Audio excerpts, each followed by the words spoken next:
Okay, welcome back. We're going to continue our discussion of topic five, looking at in lesson five, the slave trade and the impact the slave trade had not only on Africa, but also on the rest of the world.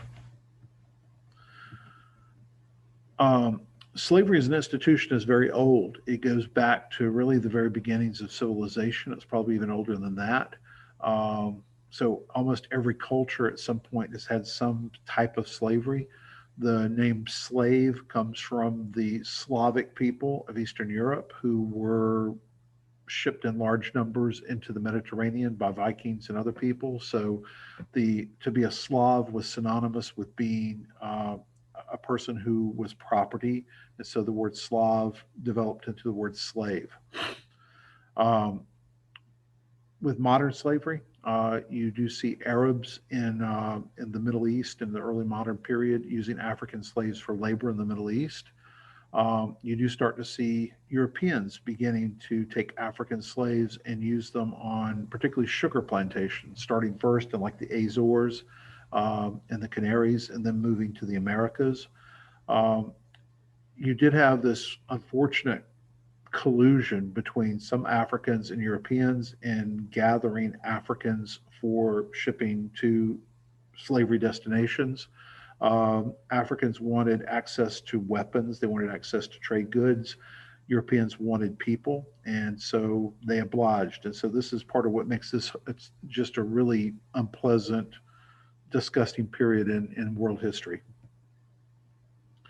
There were lots of resistance to the African slave trade by Africans. King Alfonso the First of the Congo, he tried very, very hard to end the slave trade. He was unsuccessful. And you had people in Senegal who also put their foot down and said they would not transport slaves to their territory.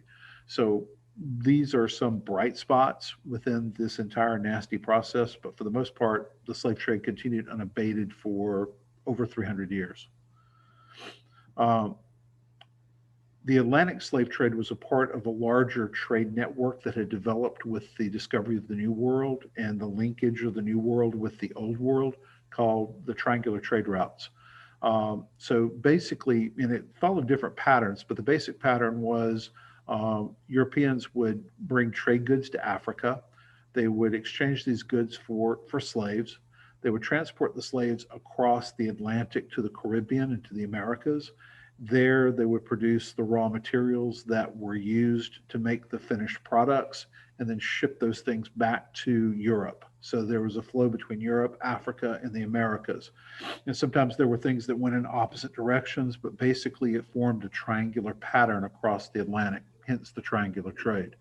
Um, the part that really affected Africans was the passage between Africa and the Caribbean, between the Americas. It's called the Middle Passage. We don't know how many people died. They estimate about 12 million people were transported across the Atlantic to the Americas. They estimate probably about 2 million people or more died in this passage. Most people were going to Brazil or to the Caribbean. A relatively smaller number was going to North America. And of course, the goal here was the production of raw materials, particularly sugar and tobacco in the Americas were the big crops. There were tremendous economic benefits to the slave trade. I mean, Europeans in both Europe and the Americas benefited with tremendous profit from this. But Africans also gained some advantages too, like the Asante Kingdom and the Oyo Empire in West Africa. They were involved with this with gusto because it gave them military and economic power. Um, Slavery coming into the Americas brought people against their will, but they still are bringing their culture with them. And so, what you start to see in the Americas is a blending of African culture, Native American, and European culture, things that are really going to make the Americas really unique. Um, there also was a growth in opposition to slavery. The abolition movement started to grow in Britain and then spread to other places throughout Europe and the Americas. The British finally ended this process over the course of the early 1800s. In 1807, they abolished the slave trade. And then in 1833, they abolished slavery. They basically bought all the slaves from the slave owners and then set them free. So from 1833 onwards, Britain had no slavery.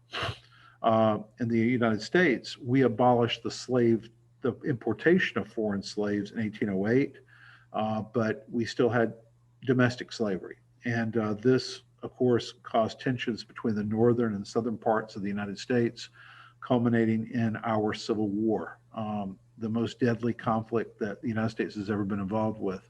More people died in this war fighting over the issue of slavery than all the other wars combined.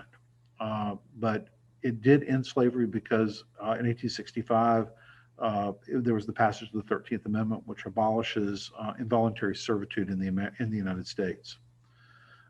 Brazil was one of the last places to actually abolish slavery. They didn't do that until 1888. So anyway, very unfortunate and sad and unnecessary part of human history, part of a legacy that we still continue to see today with negative consequences. So anyway, that's it for lesson 5. If you have any questions, please get in contact with me, and I'll see you next time for lesson 6. Thank you.